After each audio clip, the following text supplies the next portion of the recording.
Yo. Anthony Gordon is ready to take a pay cut to join Barcelona. Riquelme wants to become Real Madrid president, and he has two massive signings planned. And Arteta, the man who just won the Premier League, is being linked with the Barcelona job. This is wild. Let's get into it. I'm Dmitry. This is Box to Box Daily, your daily football briefing. And if you are not subscribed yet, bro, what are you doing? Hit that button. Let's go. Okay, let's start with a story that nobody saw coming. Anthony Gordon, Newcastle's best player, one of the most exciting wingers in the Premier League this season, has reportedly chosen Barcelona over Bayern Munich and Liverpool. And here is the part that makes this genuinely shocking. Gordon is willing to take a significant pay cut to make this move happen. Let that sink in for a second. Barcelona are not the richest club in the world right now. They have serious financial problems. They have been in debt for years. They cannot sign players the way Real Madrid or Manchester City can. And yet, a player in his prime, who could earn significantly more money, Bayern Munich or Liverpool, is choosing Barcelona anyway. Why? Because the Camp Nou dream is real. Because wearing that red and blue shirt, playing in the greatest stadium in the world, being part of one of the most historic clubs on the planet, that means more to Anthony Gordon than a bigger paycheck somewhere else. Now let's talk about what this means for Newcastle. They are going to fight to keep him. This is their best player.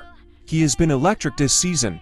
Pace, skill, goals, assists. The kind of player who makes fans get out of their seats every single time he gets the ball. And they have absolutely no obligation to sell. But here is the reality of modern football. When a player is willing to take a pay cut to go to another club, that is the clearest possible signal that his heart is somewhere else. Newcastle can dig their heels in. They can demand a massive fee. But if Gordon keeps pushing, and Barcelona keep coming, this transfer is going to happen. The fee is going to be enormous. We are talking about one of the most talented young English wingers in the game. Newcastle will demand over 80 million euros minimum. Barcelona will need to get creative with their finances to make it work. But Gordon has made his choice. And in modern football, when a player makes his choice, the club almost always ends up losing. Gordon to Barcelona. Remember where you heard it first. Now let's talk about one of the most bizarre and fascinating stories in football right now. Juan Roman Riquelme, the Argentine legend, one of the greatest playmakers his country has ever produced. The man who made the number 10 shirt mean something completely different, slow, elegant, unrushed, like he was playing chess while everyone else was playing checkers. Riquelme is currently the president of Boca Juniors, the biggest club in Argentina, and under his leadership, Boca have won titles and restored pride to one of the most passionate fan bases in the world. But now, according to reports coming out of Spain, Riquelme is being talked about as a candidate to become the next president of Real Madrid. Yes, that Riquelme, running the biggest club in the world. Now for my American viewers, this is like if a legendary NBA player who became the GM of a mid-market team was suddenly being talked about as the next commissioner of the entire league. It is that unexpected. It is that big. And here is where it gets even more interesting. Riquelme has apparently told people close to him that he already has two massive transfer targets lined up if he wins the presidency. He has not revealed the names publicly, but sources suggest these are two of the biggest names in world football right now. Players that would send absolute shockwaves through the entire football world if they join Real Madrid. Think about the biggest names available this summer. Haaland potentially leaving City, Salah out of contract at Liverpool, Mbappe's future uncertain. Any of those names at Real Madrid under Riquelme presidency would be seismic, whether Riquelme actually becomes Real Madrid president or not. The fact that this conversation is even happening tells you everything about the kind of respect and credibility this man has built through his career. Football is full of surprises, and this might be the biggest one of the summer. Now let's talk about the Conference League final, because this competition deserves way more attention than it gets. American soccer fans especially need to understand why this matters. The UEFA Conference League is European football's third-tier club competition, but here is the thing.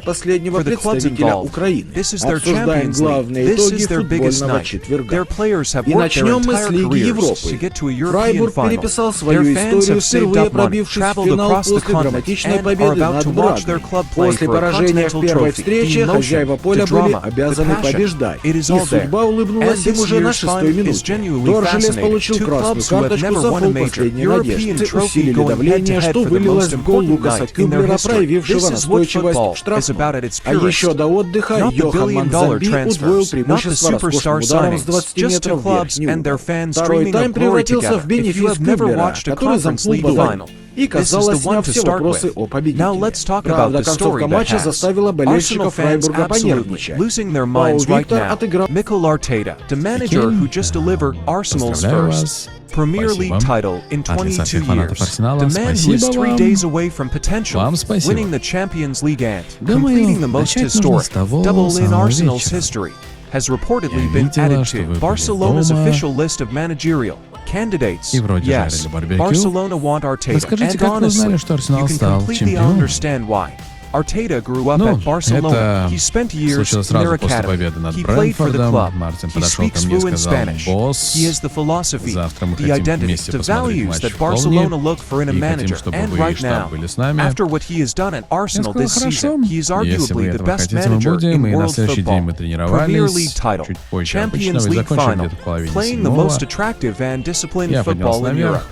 Arteta has done something at Arsenal that nobody thought was possible, and Barcelona have noticed. Now here is the question that every Arsenal fan is terrified to answer. If Barcelona come calling this summer with a fully renovated Camp Nou, Messi potentially returning, and a project to rebuild one of the greatest clubs in history, does Arteta say no? The rational answer is yes. He says no. He has a job to finish at Arsenal. He is loved by the fans, the players, the entire club.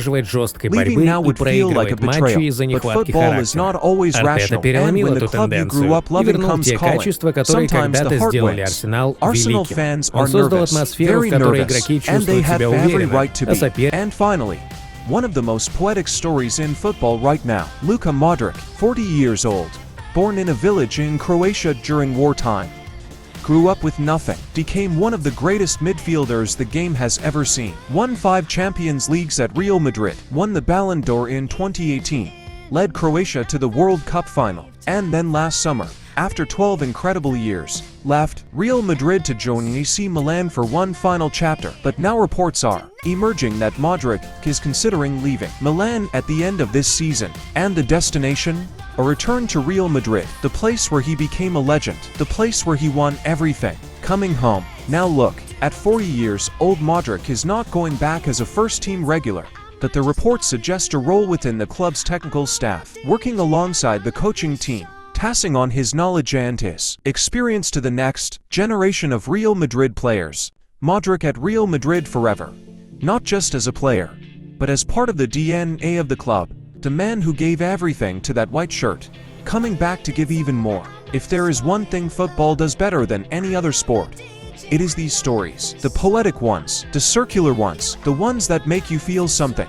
Modric going home to Real Madrid is one of those stories, and I am here for every second of it. Let's run through the quick hits.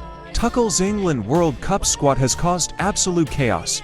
Cole Palmer, Phil Foden and Trent Alexander-Arnold have all been left out. 3 of England's most talented players gone. English fans are absolutely furious on social media, and the debate is going to rage until the World Cup kicks off. Cristiano Ronaldo has won the Saudi Pro League with Al Nassr, his first major trophy since leaving Europe. It took 3 seasons, but CR7 finally got his title in Saudi Arabia. Whatever you think about his move to the Middle East, the man keeps winning. He always finds a way. And the transfer window opens in exactly 19 days on June 15th. Gordon to Barcelona, Arteta's future, Riquelme's mystery signings for Real Madrid. All of it becomes real in less than 3 weeks. The most insane summer in football history is coming. Yo, that is it for today. The football world is moving fast and we are moving with it. I'm Dmitry. This is Box to Box Daily. Gordon takes a pay cut for Barcelona. Does he end up at Camp Nou?